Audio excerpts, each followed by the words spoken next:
You're listening to the X Podcast. My name is Russ Moore, sitting across from Tim Moore. And we have a special guest, returning guest with us here, Kevin Returning Illich. former co-host. How are you? Oh, I'm doing great. Thanks for having me back. Yeah. Well, here's what I want to tell anybody listening. I'm off probation. Yeah. It's been like a year. Yeah. Or something like that. But if you have just started listening in like the last, 6 months, year, and especially maybe if you don't go to our church and see Kevin leading worship from the platform, you may not know that Kevin is the reason that you can think, if you enjoy this podcast, that there's a podcast. He was passionate about it. He's the one that brought, that was like fall 2020. You guys make it awesome. So, Yeah. Well, but I was right. It works. It's good. it works. I'm so glad you. He's good at No, coming you up guys with are- ideas You guys are great. and now executing them. And now. And now executing them. But you've had a journey. I think the last time you were on, you were talking to us through How to Dream. Dream Manager. Dream Dream Manager. Manager. Mm-hmm. And now, real estate aficionado, 5.6 million followers. Literally, Real estate mogul. Real estate mogul. I'm hoping he takes me on his yacht. I had two or three people reached out to me this week. They're like, holy smokes, have you seen Kevin's Instagram? Yeah. Just blew up. And so, Yeah. No, it's been an interesting ride for sure. And you know what's funny is when you get a social media following, nothing really changes. So, Nope. wait, it all doesn't, the people who think that if only I had people who it doesn't heal the wounds It- inside. yeah, No. no, surprisingly, it doesn't. So, or if it does, maybe I just need a couple more 1,000 followers, and I'll feel that healing. Or is it true the that I old so thing deeply for yearn. every 100 more followers, you get one more hater? Is that Yeah. It is funny. I was just talking to Zach about it, Pastor Zach, at lunch, and the one video that goes crazy every time I post it. I was telling him we were talking about how to get shareable content and the nuts and bolts of that kind of thinking. And I said, well, if you want to post more content, understand because everybody sees the hate comments that come on my posts, and there's a lot of I think they're kind of humorous hate comments, and I like to go back and forth with them. But I have on one of my videos, I have 51,600 shares, Whoa. 80,000 likes. is this one? You have one with Yeah, this is 1.3 million. My biggest Instagram video. So go look at it.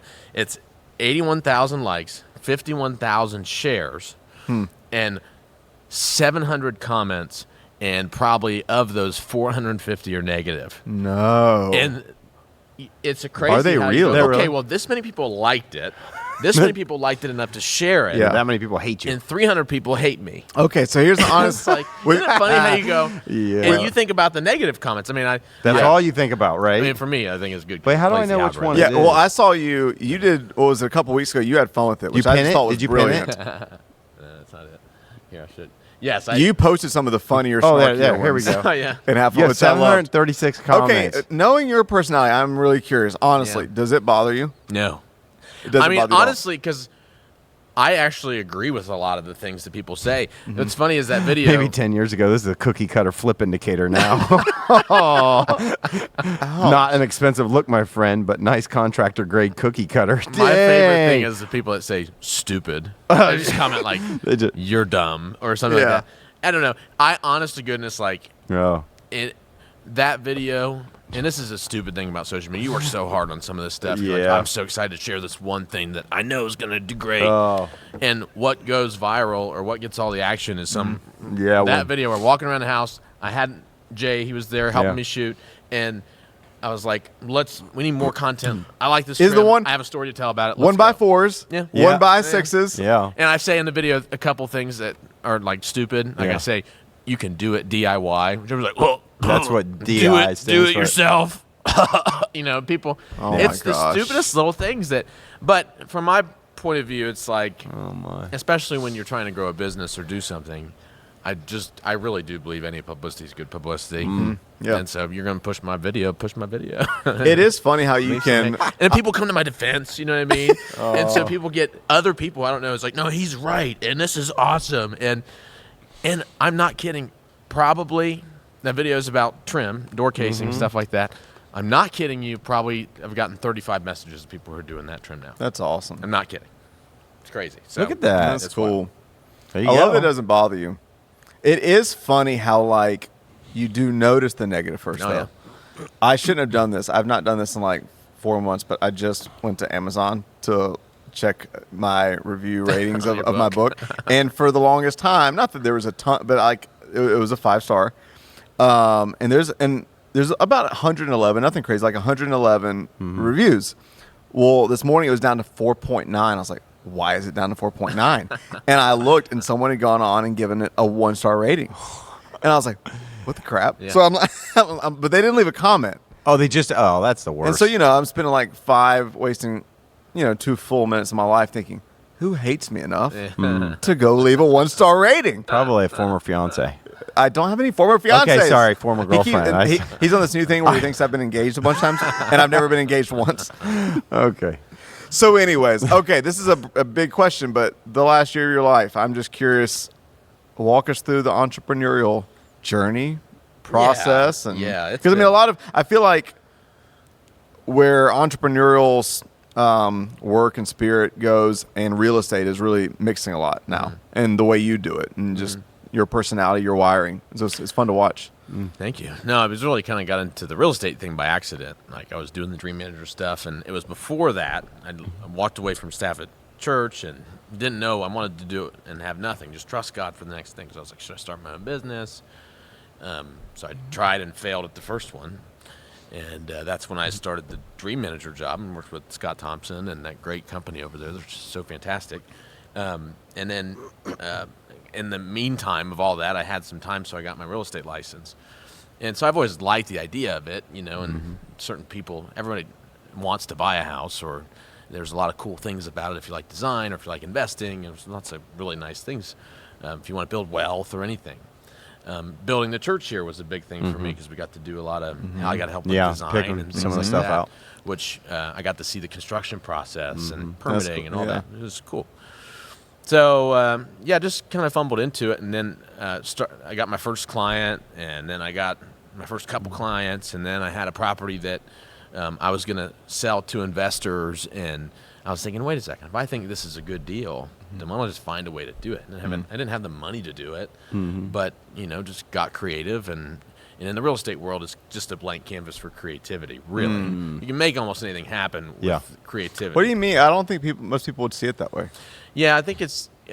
Every deal is a piece of art. It truly right? is. Every deal is a piece of art. There's a million ways to make money in real estate. There's a million ways to lose money, too. But, I think with anything, for me, I've always done well in places where I can flex my creativity, okay? Let me go, do my thing. I don't know exactly what I'm doing, but we'll figure out a creative way to do it, and it'll be good. It's kind of my MO. So real estate's been great for that. It's like, there's different. Do you want to invest? Do you want to flip? Do you want to be an agent? Do you just like watching it? Do you want to be a passive investor? It's just a great place. It's in everybody's lives, and I just have a fun time with it, honestly. So it's super emotional. People looking for houses. Like, there's a lot more psychology that goes into it than you think as far as the real estate agent side. But you enjoy that side, too. Yeah, I mean, I enjoy the fact that it is a blank canvas for creativity. I also enjoy the entrepreneurial thing, you know what I mean? Because it's almost like what I've learned is you'll be successful if you don't mind when you fail, right? Yeah. And probably the same as starting a church, and the same as, you don't know if it's the right time to hire someone or not, and it's always a little bit of a risk, and you're, oh my gosh, should we build this building? Well, how are we going to pay for it? And, your scales change as far as, okay, now I'm running a business, and now I'm not like doing my personal, balance sheet. I'm doing my personal balance sheet, but I'm also paying rent for an office, and I'm also buying real estate signs, and I'm also buying lock boxes and paying this much money to be on this thing, and advertising and doing social media, and so your scales change, So a lot of that stuff has been my journey, and what's most rewarding in it for me is that I get to work with my brother now. My brother's working with me, and I got a brother from another mother who's working with me now too. His name's Christian, and we're forming a team. And With you or for you? Well, they all work for him. No, They work for you. We're a team. We're a team. I have a. He's got to fire his brother one day. He'll probably fire me. You better one have day. not. He'll probably fire me. I have a boring question before some exciting questions. When you talk about the mixture of having to connect your personal finances with all the other finances, what does that look like organizationally for you? What like how are you managing that? What tools or what approaches or like are there like spaces or capacities of that you've had to grow or adjust or think different? Or Well, because you can make as much money as you want to, and if you're spending, if your spending isn't under control, then it's easy to. And what's different is when you're running it's funny. I was watching the Hillsong documentary the other day, and everybody's just griping on them for how much money they take in, and I'm like, yeah, for anybody who owns a business, you understand, or runs an organization, it takes money. It takes funds to pay the mortgage and to pay the people. Yeah. It just takes money. So it's like, I could make, have an incredible month and make, oh my gosh, like in my head, I'm like, I made 10 times what I've ever made in a month ever before. And I'm also 10 times the expenses. Yeah. You may not come out ahead. Right, exactly. It's like, wait a second, I just made that much money and I thought I'd feel good about it. So I think it's just the simple, like, keep my expenses down. Yeah. And me and Andrew have talked about, like, we want to, if you're going to work this hard and if you're going to try to start something new and you're going to try to, make enough to where you can be generous and do all this stuff, like, we're not going to let any new success or whatever, if it comes to that, we're not going to let it change our habits. Yeah. Like, let's That's good. keep it this way. Yep. Is that hard? Oh, yeah. Because you realize how much you want. Right. At least me, Yeah. We were talking about golf clubs. Like, Yeah. I've never bought myself golf clubs. Yeah. Yeah. You were talking about the swing back wick of a wedge niner. Muscle or back, something. yeah, Yeah, muscle muscle back. Yeah. Felt like I was back in a production meeting. I don't know. It's interesting. It's for me, it's what's much more interesting about the entrepreneurial space is the psychology of it. Because it's a psychological battle. Yeah. And I'm sure you'd feel that way. Well, so just for everybody that's kind of catching up with your journey, you really stepped into first just primarily being a residential real estate agent, right? You started with some Part-time. listings, part-time, and then you branched out full-time. But in the process of that, because I think a lot of people, when they think about real estate agents, they don't necessarily think entrepreneurs. They are, because many of them are but when you think of an entrepreneur, you're thinking of somebody who's creating something new or is growing a business. And I think a lot of people might, maybe it's lack of knowledge of how it works, but a lot of people think real estate is kind of like, well, it's your job. I just represent these clients, sell homes, make a commission. And that can be it. But you've kind of built a whole other piece to this that really speaks more to the entrepreneurial side probably of real estate than just being a real estate agent, right? Yeah, Would you I'd say agree? that Because you're flipping, you're also investing in properties, or you're just investing in, you're managing investments that people are doing. You're primarily running flips, right? Yeah, I think that when you realize that, I think off the bat I realized that I wasn't good at what built a traditional realtor business. Okay. Which would be what? Cold calling leads. Okay. I wasn't. I'm like, listen, I don't know if that's Mailers. my jam. You know what I mean? Mailers. You- It all takes a that- lot of money. You can spend Yeah. a lot of money buying leads, blah, blah, blah. And you have to sell quite a bit of stuff with all your splits you pay out and everything from your commission. Everybody thinks a realtor makes 3% of my house. Well, they make 3% after they pay their brokerage, after they pay an administrative fee, after they pay whatever split they have with a team leader, Yeah. And so it's people are like, oh my gosh, they made so much money on that house. Well, they got to do 3 of those a month in order just to make their expenses.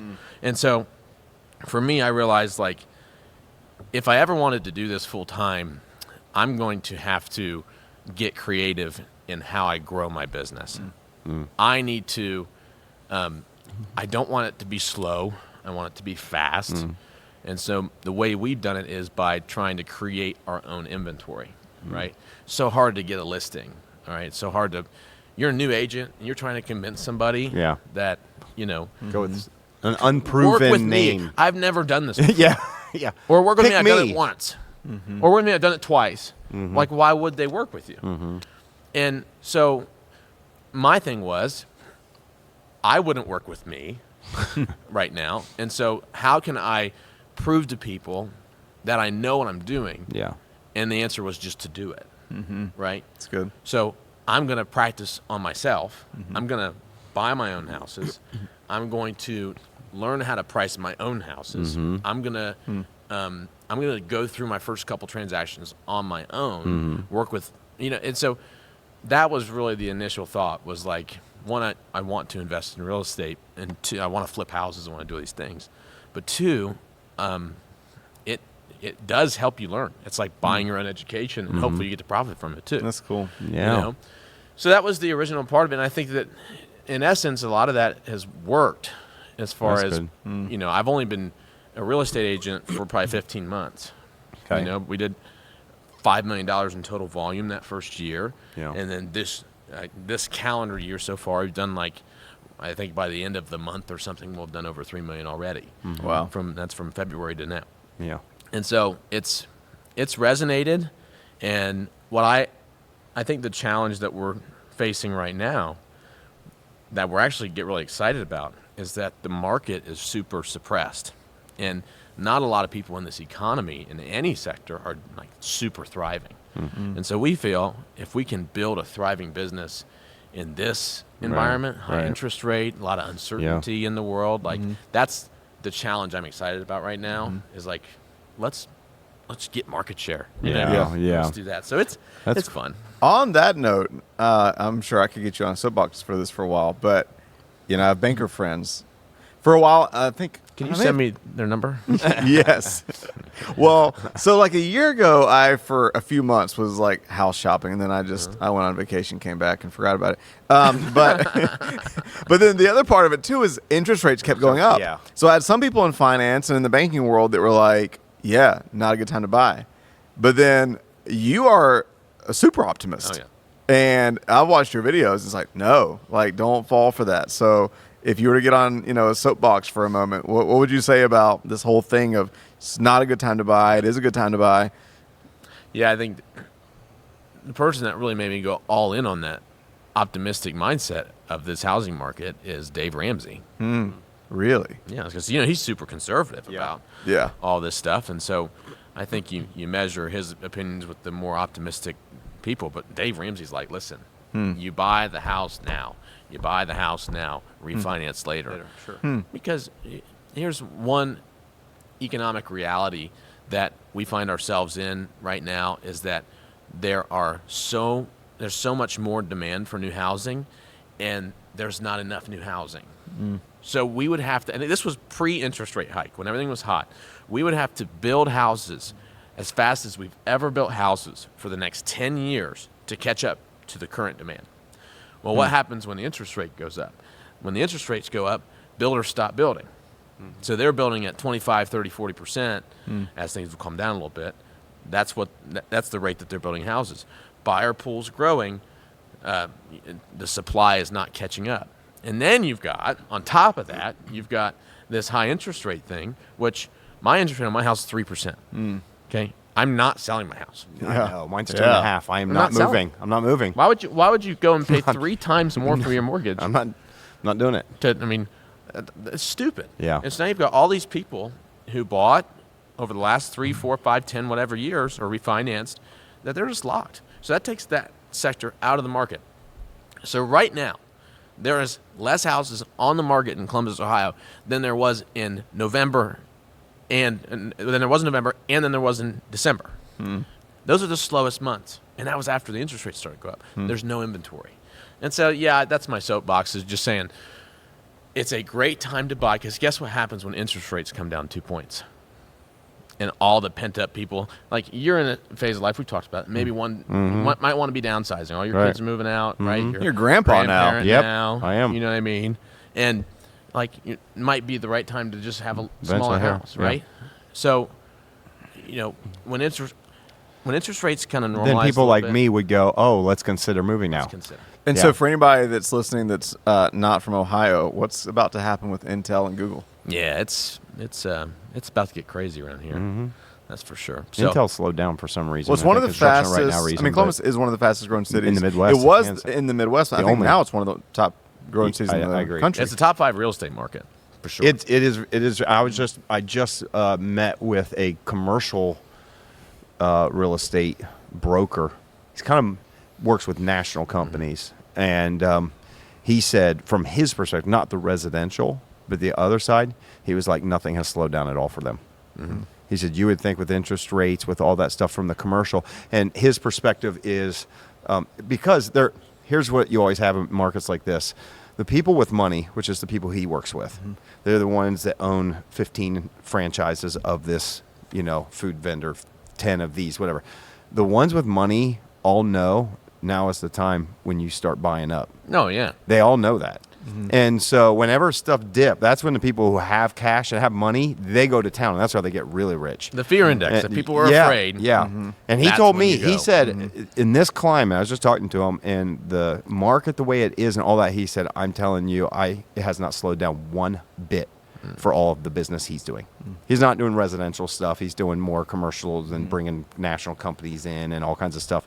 And he was like, hasn't slowed down one bit. Well, they're saying in the next 3 years, Columbus is going to grow by 750,000 to 1 million people. That's Good grief. insane. It is which insane. is That's a third. a third. A third. It's going to add another 30 So, plus so percent. when That's Intel massive. comes in, What does Intel's that supposed do? to bring in That's what? 30,000 high-paying jobs. Oh, it's at Well, least. it's supposed to be about 30,000 total, I think, in the entire project. I think they're hiring 3,000 or so engineers.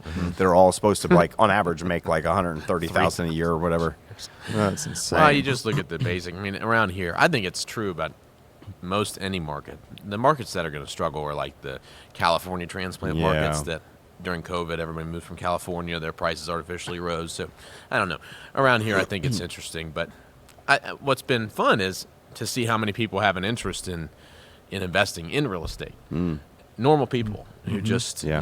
have some cash they've been saving, or they want to do a flip, or they want to have rentals, and that's what's real exciting about what I'm doing is I get to just meet all those people. And I'm not sure if I'm the wealth of knowledge yet. I'm still relatively new at this, but when you get around other people who are passionate about learning, oh, maybe you should go read that book. That one really helped me. Oh, maybe you should go watch that show. That really helped me. But what's more interesting to me, though, about this whole process, like the real estate's great, but it's really the psychology of starting something new. Yeah. And the psychology of being an entrepreneur. And I'm interested to hear you guys speak to this, because I've noticed that the good things happen in bunches. And the bad things happen in bunches. And one of the reasons why I wanted to have a team was because I'm not sure if I'm emotionally stable enough Yeah. to handle the bad things or the good things when I'm by myself. That's a good point.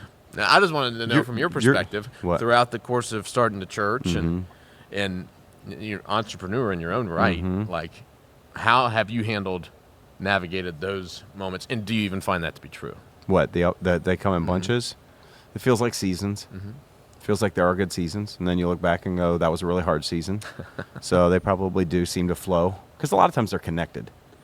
Might be different in the real estate world, but, one bad thing in a community or a church can often lead to another bad thing, can lead to dealing with another bad thing. A lot of times they're connected. So Sometimes it's more systemic, maybe. It can feel that way. And I also And wonder how many times it's an actual momentum. So some of it's the power of momentum. Yeah. When good things are Yeah. going, and then when bad things are going. And then I wonder how many times for me in my own life it's the momentum of bad things or good things, or it's the momentum in my mind.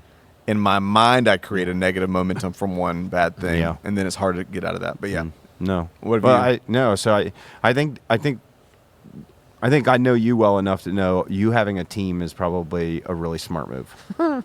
Just because I remember even during COVID. what's that supposed to mean? Well, I remember even during COVID, just you by yourself just go crazy. You need people. Isn't it You're funny an though extrovert. how I am an extrovert. I would say I don't come across like I need people. Right. I'm like kind of self-motivated, Yeah. blah, blah, blah. But I really need people. Yeah. I really do. Because, it's I think you're right.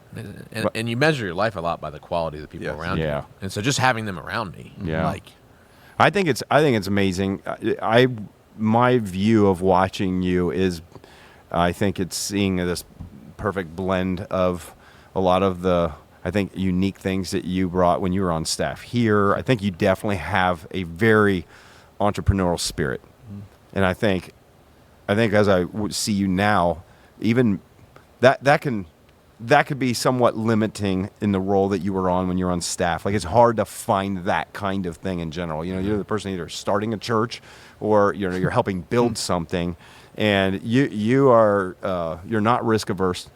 You are somebody that is always kind of like, let's do it. It's going to work. I'm like, you sure it's going to work? Yeah, it's going to work. Yeah. And I think you say it until you believe it, is my guess. You're the kind of person that keeps saying it until you believe it. You talk yourself into it. And I love that and I love that. But successful people in life, you will never become successful if you do not take risks. And I see that from my viewpoint of watching it, because to me, what you're building is more than, it's clear you're not just being a real estate agent. You're like, I don't think that would ever be enough for you. I don't. I really think, I don't even know if flipping houses will be enough for you, because I think you're wired to build. You see, you have a vision, you see something, you go, let's go after it. And from what I see, just from the outside and probably mostly through social, and is that you're a hard worker, you're aggressive, and you build. And you're like, I'm just going to put it all out there, and I'm just going to go for it. And I appreciate that. And so I see it. I see it. Bill, I told you that. You know as well. Like, you're going to be widely successful. I'm just telling you. I can see it right now. You're going to be incredibly successful, and hopefully I get to go with you on your yacht sometime. I don't know about that. Well, and I appreciate that. That might be a little. It really does, because you know me better than most. Yeah. You know, you've seen me. I think here, I think in many ways what I see of all of the skills at play that you're doing right now seem to really hit a sweet spot. But I also know that there's a part of you that also feels connected to a deeper purpose. So as I've told you, I was like, you're building something right now. I think as long as you have that anchored to a deeper purpose, I think you're gonna do great and feel great. I think the moment you don't have whatever you're building connected to a deeper anchor, you might be successful and all those that meant, but I know you, I think you're going to end up feeling unsuccessful in life, because I know that you have this calling to a deeper purpose, and you have to anchor it to it, whatever that looks like. Can we talk about that? Yeah. Because, okay, let's just talk from someone who's maybe brand new into following God and spirituality, okay?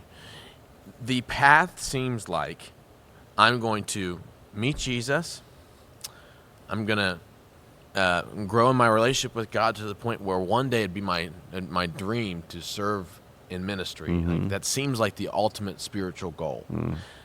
Am I off on that? Or does that seem like the net? I've talked to a lot of people. They think that, well, you're a pastor. I think people do picture that working in vocational ministry is like somehow connected to a pinnacle of spiritual enlightenment, spiritual journey.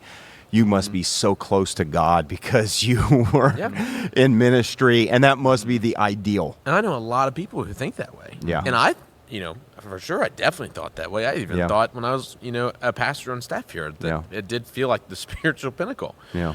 And so what was interesting for me going in my mind was having to rewire my thinking from, am I going backwards by, right, kind of moving into this business in the world, marketplace. But so secular now. Yeah. Well, I think you make money. Hopefully. Right. No, that's the hope. The goal. That's the At goal. least pay my bills, right? Yeah. So what's interesting is God's been very much so working on me about how to. First off, I don't know how anybody starts a business without following God. That's scary enough, huh? Oh my gosh, you're just so inadequate to doing this crap by yourself. Yeah. It takes God's provision to send the right people and to make things happen, to open doors, and to keep your spirits lifted when doors shut. Yeah. Because people are mean to you when you're in ministry, like people who are hurt or whatever, but people are also really mean to you when you're doing business. You can, and so and you're mean to yourself too. So I should be better at that by now, or I made the same mistake again, or I knew that if I would do this, then this would happen. I didn't do it. And so, you can be, it's a big psychology thing, but God has been really gracious and slow and kind to me to show me how and to teach me how there's so much impact to be made by people who are doing everything. I mean, doing everything. The world just needs more Christ-like people Yeah. who Yes. can. Christ-like business leaders. Yes. Yeah. And you can make so much impact. It's So much. Yeah. I think you can make more. Yeah, I agree. At times, I really do. I think the world, we have a lot of pastors, but to have people that are creative and innovative Yeah. and inspiring and generous and that can fund the kingdom and can be in conversations that nobody else is in, Yeah. can be in meetings that nobody else is in, and can literally change the world just through their sphere, I just think is the most powerful thing. Even I mean- people, like I was, my wife's a nurse. She just got a new job, and she gets to interact with a whole new group of people every single day. Yeah. And I don't know. It's been an interesting journey for me because one of the things about being a pastor is you constantly have pressure to make sure that your behavior lines up with your calling and your vocation. Okay. Well, if you're an entrepreneur, there's no one No one's checking there's no on your- pressure on what kind of person you are. Yeah. You know what I mean? It's more of a you reap what you sow, but that doesn't really manifest till down the line. But to go, okay, it is an extremely difficult thing to bring your faith beyond Sunday. Yeah. But life changing when you do. And so I think a lot of my, I didn't feel very steady when I had left being a pastor because, imagine all those pressures of you want to present a certain way and you want to love people a certain way and you want to make sure that when you interact with people, you're certain. And so, when all that goes away, it's like you lose the boundaries Yeah. that it creates naturally because it's the unwritten, maybe some spoken, some unspoken. This is how you behave. Yeah. And Should when I you drink a remove- beer in front of my Yeah. family? Yeah. Should I what? Or all, little things like that. Saying curse words. I'm horrible. I could. That was the first thing. Like I need to clean my language up. I'm horrible. In construction, real estate space. Yeah. I mean, it's just it's to keep your integrity as a person. Yeah. And so I think big. for a lot of people out there, just to be able to it is definitely worth it to keep your integrity as a person. And I also feel like I'm more fully myself because I've had that struggle Yeah. of going, when you're a pastor, my experience was you feel almost limited by the pressure. Yeah. You're like, it's just, it's kind of all consuming sometimes, even if it's just perceived. When it's out, it's like, ooh, I have too much room to roam. You know what I mean? And so I have so much more respect now for people who are just, living, I don't know how you want to call it, Normal private lives. lives, civilian lives, Sure. normal lives, whatever, entrepreneurial lives, and who their character comes across as God honoring. So good. Obviously you have the spiritual toolbox to do those things, but I'm just curious, when you first got out and you said the pressure's off and you kind of had this like, okay, where am I finding these boundaries? Was there anything practical or any moments or what has helped you anchor yourself in the right ways? What's helped you in this new I don't know season find rhythms that are helpful authentically for your faith or your character or whatever it may be? Well, I'd say this in business, and I'd say this in my spiritual walk, is to not be afraid to fail. And so, a lot of things that worked for me when I was a pastor didn't work for me when I was not. When you're constantly sharing God's word, and you're constantly on a microphone, and you're constantly singing on a stage, or you're constantly that's kind of your work and your job. You have a lot.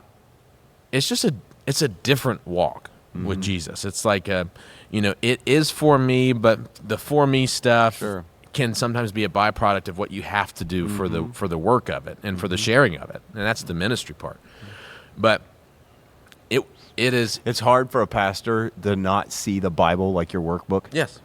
We've talked about it before. It's hard that every time you read it, versus reading it to connect with God on a personal level versus reading it to looking for something that you're going to need to give away, to give to someone else. And so you can sometimes feel like going to the Bible can feel like it's not a personal well to dig from, but rather it's something that you have to go and work out of for somebody else. And so that was a shift for you. Like, for what example, you said about like seasons of like sometimes you can, sometimes when you are preparing a message or whatever, it feels like the personal well. And sometimes God's speaking to you so richly. Yeah. And other times it's like, it's just, I'm not. Yeah. I need to, this feels like work. Mm-hmm. And so what that did for me was, I think a lot of people have a really hard time cracking their Bible at all and understanding like how richly God can speak to you and connect with you through his word. Like that's a really ethereal concept for someone who doesn't have that practice. What that did for me, what being a pastor and being in ministry for 7 years and teaching and whatever did for me was I remember those seasons where,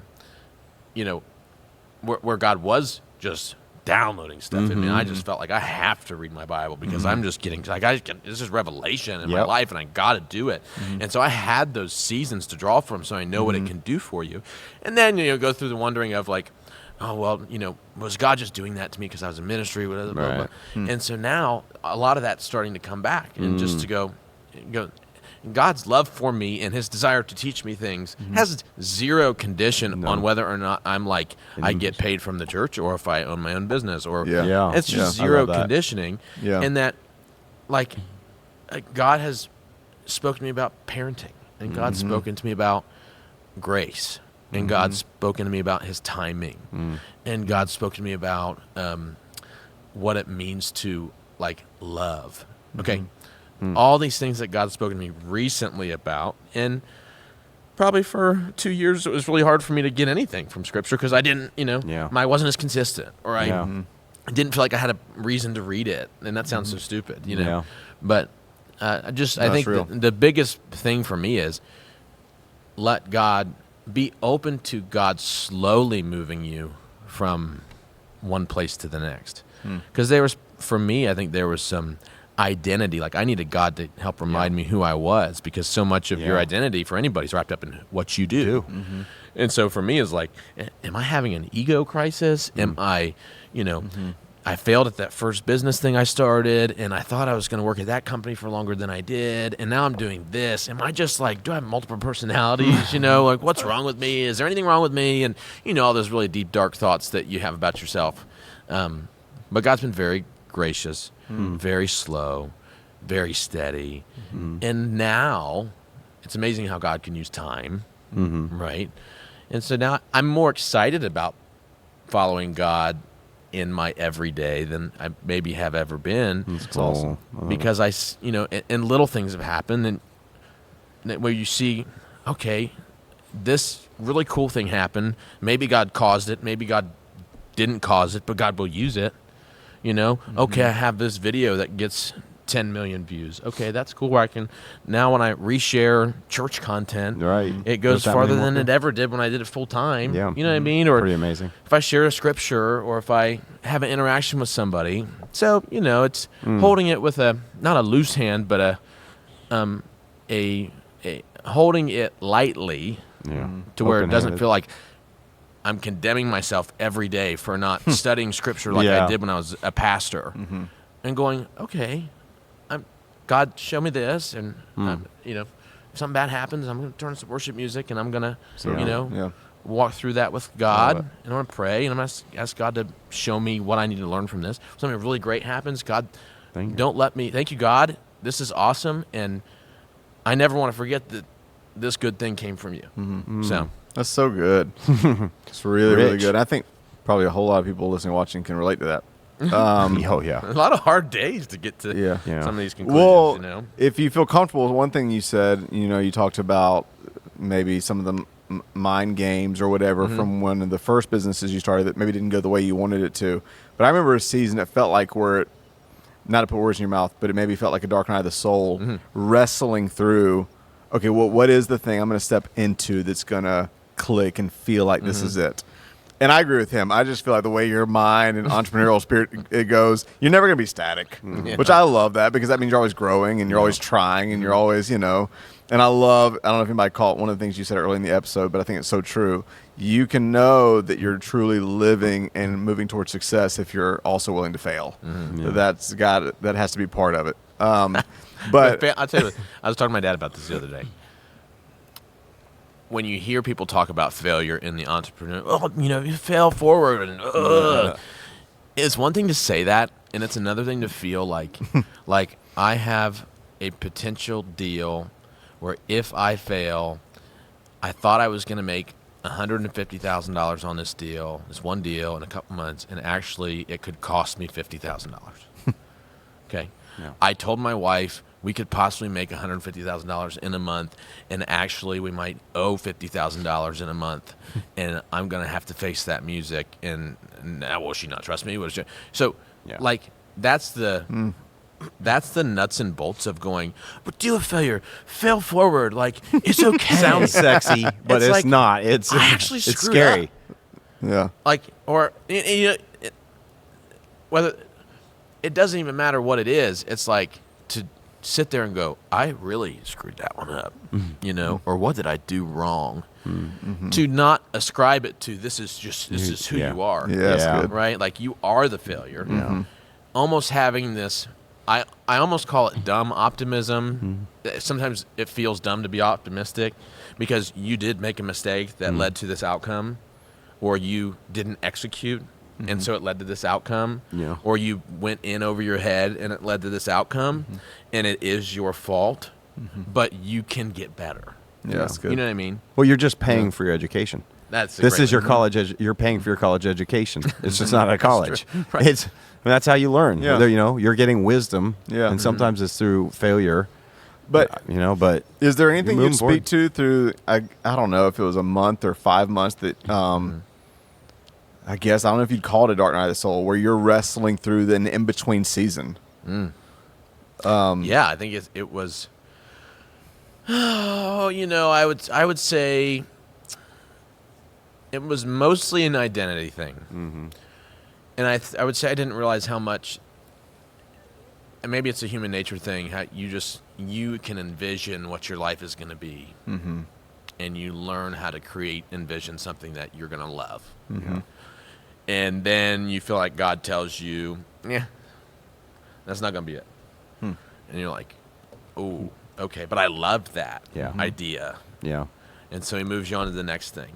And all you know is, I'm going to re-envision something else that I love.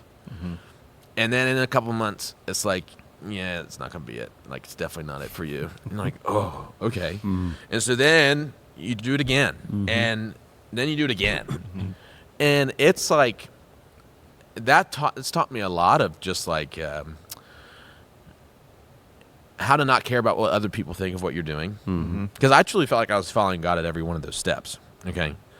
But my insecurity came from how I felt like other people viewed me. And I'm not even someone that feels like I really would say I don't care about what other people think of me.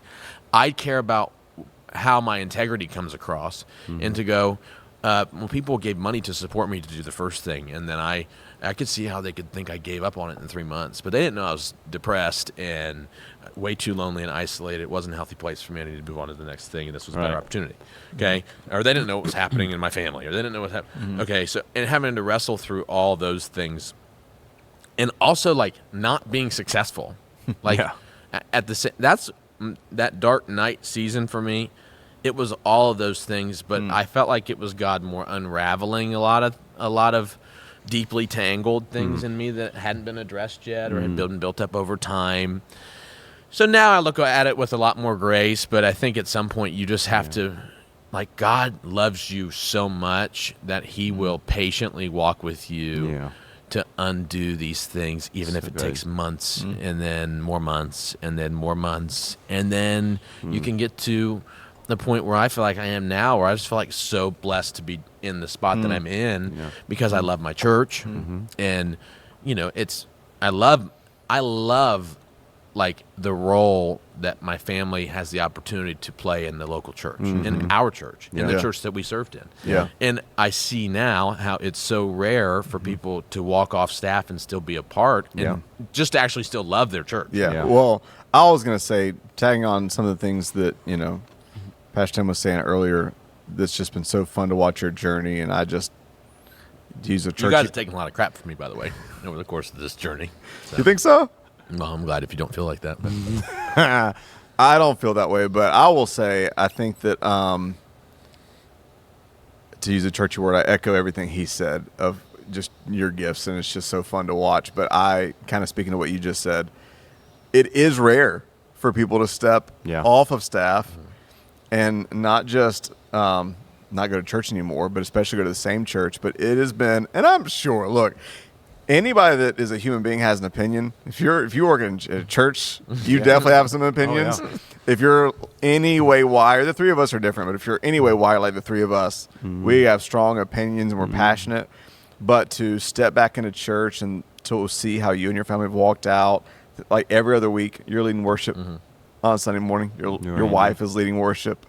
It's just been so cool. Yeah. It's been amazing to watch and to see. And you talk about anchors, it's got to be another unspoken anchor in your faith, because no matter, how high you're flying in this arena or what chances you're taking over here, you've just stayed rooted and planted.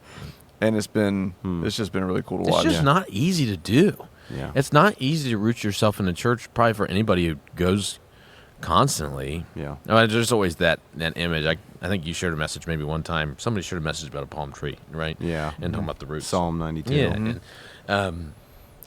And so visually, that's always been very helpful for me to go, okay, my life is all over the place right now. So the worst thing I could do is uproot. Yeah. But the first thing you want to blame is your roots. Yeah. You know what I mean? It's like, this is the reason. So like true. this is why I'm, I'm feeling so topsy-turvy, or I feel like I can't hold on.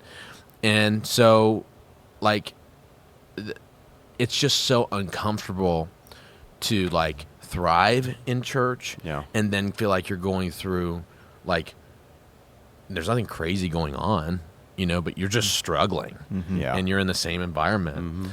And so it's really humbling. And if you don't, like, walk into that humility, I have many conversations with you guys. It sucks. Like, I'm having a rough time. Like, I don't even know which way's up, which way's down. Yeah. And I'm, it just feels weird to walk into a thing and go, like, either like, I helped create that thing, and now I don't know if it's right. Like, I don't know, from a church going, but I don't know if I like it. You know what I mean? So you just question yourself, it's so interesting. But now, like, I feel horrible for people who uproot, because I know a lot of them. Yeah. And they've not found more roots. Some do, which is great. But we've got, 10 years. I've got 10 years of rooting in this church. And I've got, Andrea's got 15 or something. And that matters. We've been through a lot here. Families rooted here. Think of your connection. You think about the people that are now your family members. Yeah. That was through this community. Oh, yeah. They're married into family members that you married into family members. There'd be weekends on stage where it's like the Ratliff party. Oh, singing, yeah. You know It what I mean? really is. Anna and Andrea and I'm maybe up here you going, and okay, Tucker, well, and it's yeah, like, wait, they're Tucker's all related. They're all related technically. now. It's like a, big... That is I was gonna say true. Mormon, but That that would is be- true. But that's what happens, I think, when you root yourself for a long time. Yeah. Is because you end up. I mean, I'm the beneficiary of that. I've got both of my daughters growing up in this community who are both with, one of them marries one of the guys who comes to this church, and he's on staff. And my youngest is dating a guy that she met in this church, has been in this church for 10 years. Like, and I love that. I love the fact that they're finding. And our family's growing, but it's growing through the spiritual family here. Like, I'd rather that than any other option that's out there. And so I think those things only happen when you stay rooted.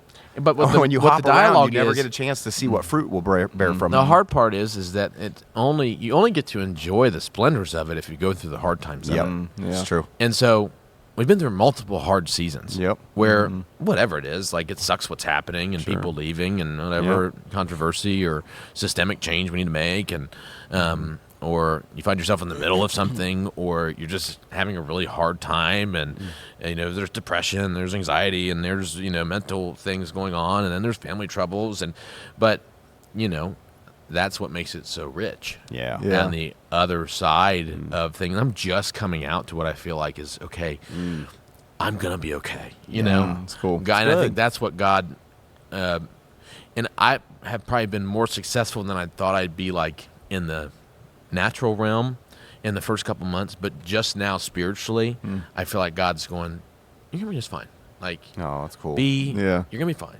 I love I it. love And that. that sort of, now I can come to church and I can go, oh, now I see different things when I'm here. I Yeah. can see that person was in my youth ministry, and Yeah. now they work at the church, That's and now cool. they lead every Sunday, and now I don't know about Lydia. I think about Lydia all the time Yeah. because she came to. I saw her when she was in 6th grade, Wow. and now she's producing the podcast. Yeah. Now she's working here full Singing, time. leading worship. She's leading worship, amazingly. anointed. Yeah. But when I Yeah. met her, she never talked. Right. And she's just a shy 6th grade girl, and I have, and there's so many stories that I get to see that kind of thing. Yeah. You think about your daughter's boyfriend, who Chance. he probably was the age of the kid that we built that kids building for in Annapolis. Yeah. Oh, they were. They were in kids ministry together in that was, building. That was we wanted to Yeah. build that building for them. Yep. And you get to see those things are like priceless. Yeah. You can't put a price tag to it. No. So No, it's pretty amazing. yeah. I'm curious. After you just said some really awesome things. I think it's just you kind of opened up to like what the journey has been, not just in business, like we hit on that a little bit, but I think your spiritual journey that parallels because it's part of who you are in that other stuff.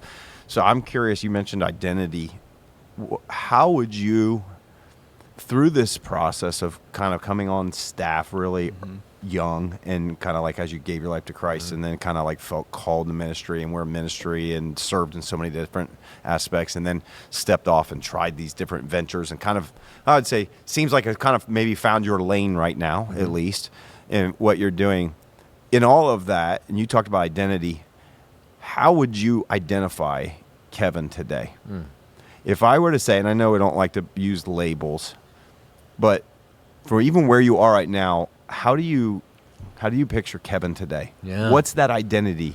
Ooh, great question. I mean, is it, if I were to, again, I know this is always awful because they're like, the first time you meet someone, what's the very first thing everybody always asks, what do you do? Yeah.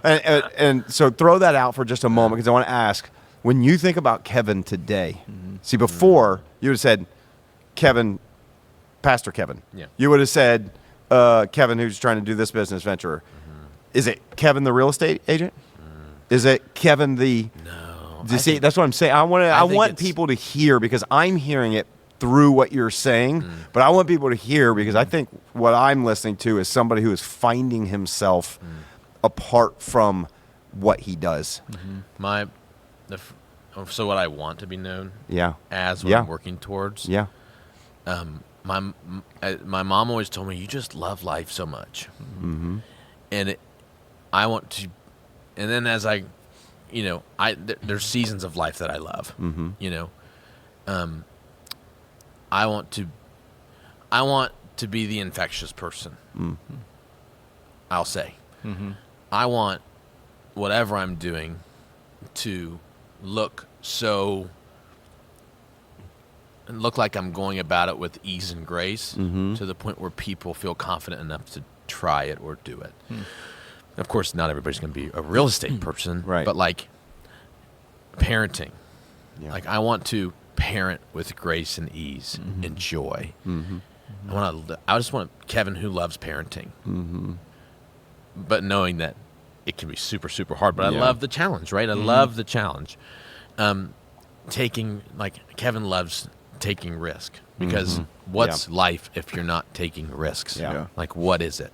I don't. Yeah. And so I think I just want to be the person that loves the life God has in front of me. And so whatever that realm is, I love that word, infectious, yeah. and to infect people with life. The lover of life. That's the most people I admire the most. they're infectious. Yeah. It just bursts out of them. I also think too, the thing that is the most infectious to me about other people is when they're absolutely doing what they love. True. Yeah. When you can tell that they love what they do, not, well, I have this as a job and I have to and it pays the bills, but it's like, no, I love what I do, which is what I'm kind of, I feel like getting to watch you. I think through trial and error, through, well, what about this, and creativity with real estate in this is in building something, because I the point I was just trying to get at is something that I've wrestled with. I think the older I'm getting, the longer I've done this, the realization of at some point there will be an end to the chapter of Tim as pastor of this church. I've started to like even process and go, man, do I know who I am if that's not what I'm doing? Like I've had a lot of deep internal conversations with myself and God about that, to the point where I've tried to really redefine almost my purpose statement for my life. That it was like, okay, God, what did you call me to do? So where are you at? Like, well, for me, What's it's your answer to so. that question? So my answer to that question, it really goes back to what I feel like God called me to do, and what I've been trying to process personally is, did God call me to ministry or to be a pastor or to plant a church? Did God call me that, or did He call me to something that I can do even if I'm not in those? Because that's what I'm trying to imagine. I feel like success for me in all of the years of ministry, success for me is to be able to finish well and hand over a thriving, healthy church and community to next generation, whatever that looks like, to run with it. Like, to me, I always try to imagine this is not my church. I don't care if I started this particular local extension. This is His church. It's Jesus's church. I just get the privilege of being a part of this extension for this little window. And so I know the church will exist. Success for me is that the church exists and it's here 50 years and maybe 100 years, and my name's not even attached to it. No one even knows who originally started because no one cares. But my calling, I keep going back to when I just really feel like God used a scripture that just like lit my soul on fire, was John 15:16. When Jesus said to His disciples, you did not choose me, but I chose you, and I've appointed you to go bear fruit that remains. And that has been like my calling. And so for the last couple of years, it's just like an internal dialogue that I've had with God and myself, is trying to understand, wait a minute, so God, you've called me to bear fruit that remains. Does that mean I could do that if I wasn't pastoring a church? Yeah, I guess I could. So I've tried to I don't know if it's a mental preparation for down the road. My follow-up question would be, I've tried to remove. who are you when, like, so when you asked me, like, okay, I felt the same way, I think, internally when I felt like there were thriving seasons of ministry. Sure. So it's almost like I want to be the person that you put me in any situation or any field or any whatever, and God's touching it because I am this person, right? So who... Maybe, and both of you can answer this. How do you think of yourself internally, externally, when you're in that place, in that thriving place? You know what I mean? Are you saying in who regards are to you? ministry? Because for me, all those things I described, Yeah. When I had great seasons in ministry and I had great seasons any time else, I'm that. I'm infectious. Take life by the by the horns, and take risks and love God passionately and be centered in who I am, and like that's my energy. I don't know if this is answering your question, but like, because of the current project I'm working on writing wise, I've been asking the question, what do I look like when I'm confident? And so it may answer your question, but Exactly, that's exactly right. Yeah, This is the truth. Whatever you're doing, if you're in that place, then in step with who God made you to be, right? It doesn't matter what you're doing, you'll thrive. We have limiting mindsets of like, that's what I went through. I'm a pastor, and if I'm not a pastor, then I can't be that person anymore because that's No, when I'm confident, I'm not stuck in my head. I am full of joy, and I would use a similar word. I think when I'm in my zone, I feel like I can talk in a good way, talk people into anything. I can be infectious. I think passion is one of my high values. And it could be about God, or it could be about food, or it could be about this new thing that I'm trying. But when I'm confident, I feel like I'm full of passion, and I have a lot in me to pour encouragement into people.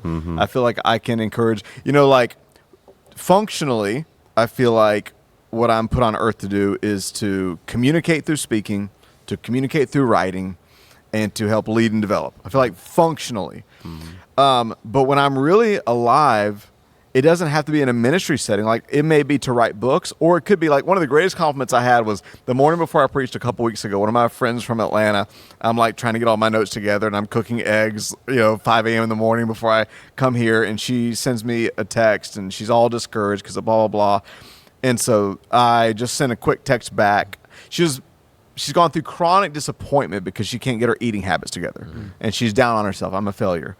And so I just sent a quick text back. It wasn't nothing profound. I sent something back like, I said, no, you're not losing. The very fact that you keep struggling towards your goal means you're winning. And the only time you'll lose is if you quit.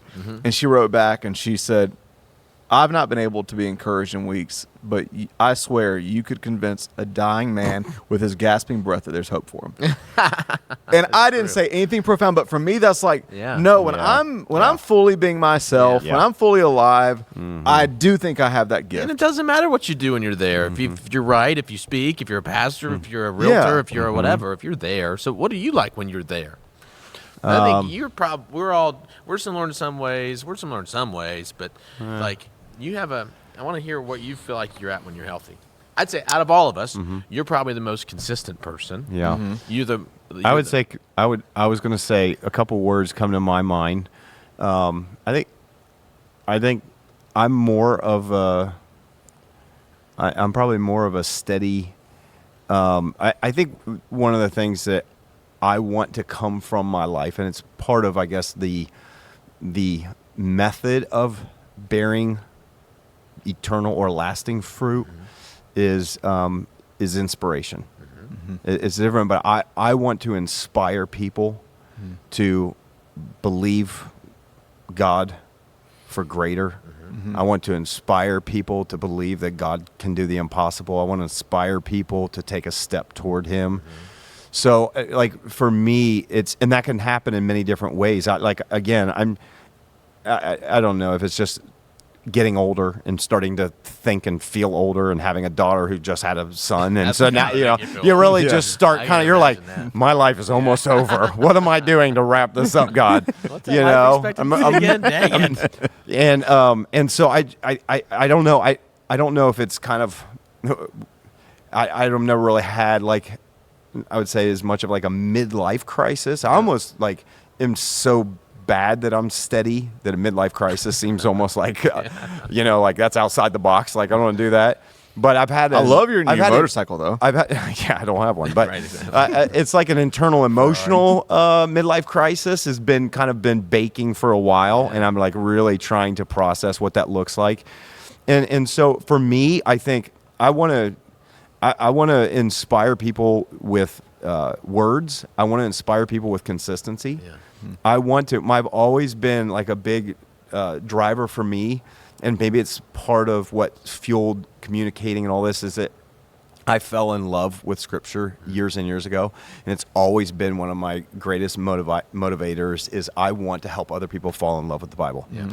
And I think a lot of people are intimidated by the Bible. I think a lot of people don't even know where to begin. They just think I can't understand it. And so that's part of whenever I'm approaching teaching a portion or a section, I want to bring it to life, and I want it to like, oh, I understood that, and that like now I love that. So, for me, I don't know. It's really weird. I also, when I think about kind of the way I'm wired, I feel like there's a portion of me, again, I'm trying to, and it's so hard when you've been doing this for 20 years, and the lion's share of your adult life has been doing ministry too, because I was like 26 when I started the church or so. And so for the lion's share of my adult life, it has been doing some form of ministry. And even before that, I did ministry part-time, on the side. So when you've been doing it so long, I have to, for me to come to this answer, I have to almost remove and take away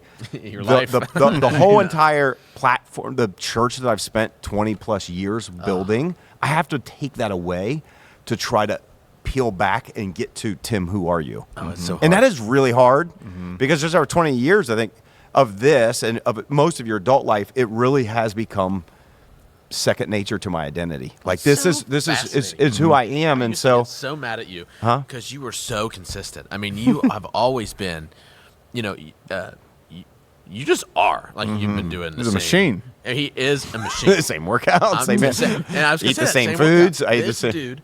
I mean, even like when he's got to change gyms or whatever, just same workout, same routine every time. Look at him now. What is he? Just Oh, it's like 120 absolutely pounds. Shredded. I'm Absolutely not. shredded. I'm not right now. And the dude is just a machine, and he's on with his meeting schedule, and he reads the scripture at 5 o'clock in the morning, and so from my vantage point, it seems like you are more. You don't really think about things that are unnecessary to think about.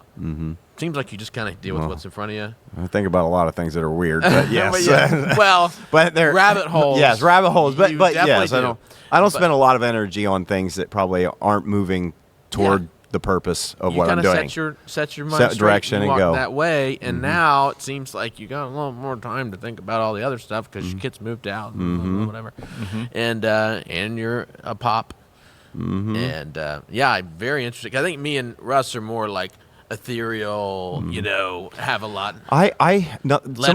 Some of the things gumption. So what I have to go back to in saying what almost again like what fueled me, because I've always said this, and it took me a while to understand what I loved about this. If I did not feel called to ministry, I'd still be in information technology.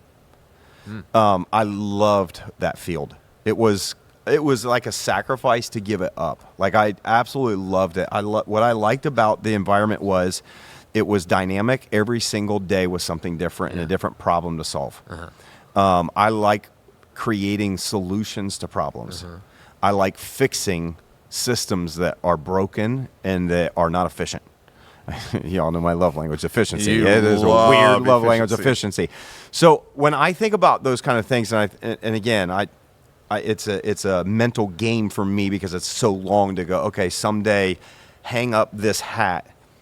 How do I keep making a difference? Because I don't see myself ever retired. Yeah. When I say retired, it doesn't mean I won't still be doing this, and I don't want to be that old guy who's like, they really need him to leave. I don't want to be here longer than I'm supposed to be. I want to be here as long as God wants me here, and when the time is to hand that off, I'm out. Yeah. But that doesn't mean I'm going to be done because I am just not the kind that are like, well, let's just go on a permanent vacation. I'll die. Like I won't be able to do that. So those are the kind of things when I think about that. I have to think about that kind of transition whenever it is in order for me to put myself in the mental space to answer those questions. Yeah. And so sometimes I have to go back to before and think, what are the things that I loved? And then how do I put that with the calling that God gave me? And so I could see that at some point maybe turning into a version of more mentoring, consulting, speaking.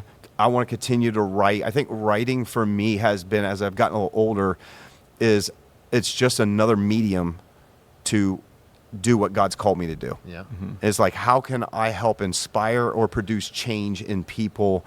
There's speaking, there's that, but I feel like writing can open a door that can go beyond that. It's also that, what are you leaving behind, that is of your thoughts. And so it's an interesting, you've had to walk through that. I think change forces you to walk through that. I've had the consistent role for the last 20 years, and so I haven't had yours that. will be a little more natural and slow. Mine's like, let's jump off the building. Yeah. Let's jump off and hope the parachute opens. Yeah. No, and more calculated, but I don't know why, but it has been something that I have wrestled with for the last 2 years. Yeah. And so that's odd to me because I don't know what that means. It's not like I feel like God's moving me to something else. We're Don't hear that. Identity change, because here's you definitely you are such a dynamic speaker, and you've worked really hard at that for 20 years. Yeah. Right? Yeah. And it's so easy. People's relationship with you is very sometimes transactional because they come in on a Sunday, they right. watch you for 45 minutes, Yeah. and they come in the next Sunday, watch you for 45 minutes, and they listen to your, hopefully listen to your podcast. But like I think people would imagine your life being one way, or everyone might have a different imagination of what your life might be. But you have a persona on a stage because you have a job, and your job is to inspire people and to get people to take steps, take action. I need to persuade you to move on this so you can see what God can do in your life. And that is, I think, something it's who you are, but you've worked very hard to get to a space where you're very good at it. Where some people say, like, you're just a natural speaker. You know what I mean? You worked very hard to get where you're at. It's not natural. Any form of communication on a platform is not natural. It's developed. And so you've worked. Takes time. It's a craft for you. It is a craft. Whereas me, like, I'm a little more like I get married, kind of, But I don't know what I'm trying to say other than, it is your identity, but you've worked very hard to create this skill. Sure. You know what I mean? It is. So you're- Well, and the skill would be something that I would hope, because I love it, any form of communication, I love it, that I would want to carry beyond maybe my specific role, even here someday. Because I think those are what you put in your toolbox is what you've developed in your calling. It's almost like finding, like, and it sounds cliche, I'm going to try to find a non-cliche way to say it, but it's like, it's the why behind what you do that translates beyond the how. It's like, this is what I'm, like, I just told the story before of a girl that stepped out of ministry, but was an actress, then was in ministry, and then was doing something else. But for her anchor was early in life. Her mission, she felt like she heard from God, was to spread joy. Yeah. Yep. And it's like that can take whatever form it looks like. And so it doesn't end when a career ends. Yeah. It was really interesting. I started listening to a podcast yesterday with, is it Horst Schultz that started? Horst Schultz, he's the one. Ritz-Carlton. Yeah. Then now the acapella group or whatever. 84 years old. Yeah. He was firing me up. He's amazing. He is a machine, but he has just fire in him, and it's like he talks about hospitality in a way that makes you, maybe not you, makes me want to cry. No. And I'm just like, I'm like, but and I was trying to like kind of fire my parents up last night too, because my mom had her birthday yesterday, but my mom turned 78, 79. Is she that?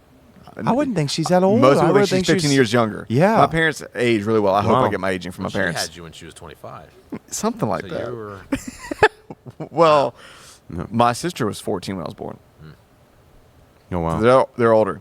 Yeah. But I was telling them, but I loved what, but he just talking about such intentionality. And of course, I think it was Carrie that was interviewing him, was like, man, I'm having trouble keeping up with you. Like walking around and you're intellectually so sharp and you're physically. And he goes, well, my wife and I, we made a pact. Yeah. He said, she made me promise. I promised her that at 94, I'll be just like this. So he goes, so I hired a doctor and said, whatever it takes to keep me like this 10 years from now, do it. Yeah. He goes, because I'm not accepting anything less. And See, that to me, that's the dream. To be 84, to have that much fire and passion and make that much difference and impact. I don't have to be working at a church still to do that. You know what I mean? Like, how about that concept that's amazing. of going, okay, I want to fall in love with who I am. Yeah. Leave the result up to God. Yeah. You know what I that's mean? so good. No. That's cool. I love this. Like that. I love like I said, I just love the journey I've been able to watch you go on. I've seen the dark times when you are living in uncertain waters and don't know which way is up. Yeah. But I definitely, it feels like, and I don't know if it's just interactions, it seems like you coming out of your shell. It seems like you're finding your rhythm. It seems like you're finding that inner, you talked about all the pressure that goes with ministry. I think there's a season where I felt that pressure more. There's always a certain amount of pressure. I think when the inside of you gets just as pressurized as the exterior pressure, you don't feel it. When there's an equilibrium because you have that much pressure. And I think that takes time and what God develops in you. And that's what I'm witnessing, is that God's developing that inner, it's like that passage I shared this past week, 2 Corinthians chapter 4, right, where he says we don't lose heart, because he says, though we're outwardly wasting away, inwardly we're being renewed day by day. That there's something on the inside that is, and so it's just fun because it feels like I'm seeing that happen in you more and more. I see joy coming out of you more and more. Well, and I love it because I think another thing that we have in common is we both have an appreciation for a zest for life. Like I almost went a different way when you answered earlier when you're talking about like, you know, how do you view yourself? Because part of it's like, okay, how do I view my identity? The other part of it is more like aspirational. Like I almost think about like the funeral test. What I want to be said about me when I die. Yeah. And my mind went to, I want to be said that I loved God. I think there's people that preach and do ministry that don't really love God. But I want to be said, man, that he really loves God. Yeah. I want to be said that I really love life. That was that's life. And I wanted it to be really, this one really matched me. That he really loved people. Yeah. That if I was around him, like I felt loved by him. But what I think about with you, kind of like what you said, I think about the quote. You always make fun of me, I'm a quote person, but Saint Irenaeus said, "The glory of God is a man fully alive." And being fully alive has nothing to do with your occupation. Yeah. Exactly. It has everything to do with you just being fully alive. I do think some of it is your gifts being fully expressed. Yeah. Your joy being, and your personality being fully on display, and your joy, and so it's really fun. Yeah. Well, I do love you guys. We love you. Well, thanks for being on there. This went an unexpected direction. I actually had questions that I did not get to ask you, so we're gonna have to do this again. We'll do it again with you. Let's do it again. I ain't but- busy. I'm not busy. But not surprisingly, this was rich. Yeah. I So, enjoyed this. thank you. Deep. Appreciate you guys. Miss having you on here. Yeah. I think you We're always right are down the great. road, you know, All so- right. We'll have to We need to do it more often. We'll have you back on for sure. So much fun. Well, and if you've been following us from day one, this is the it's original reunion. crew. Dream team. This is Reunion. reunion, the dream Love it. team, I love it. and it's good to be back together. Gosh, it's nice to be on a podcast where we're not talking about like insurrections or something. You know what I mean? I'm with you. It is nice. Like, This is I can this say is it. I don't want to get banned again. oh, so funny.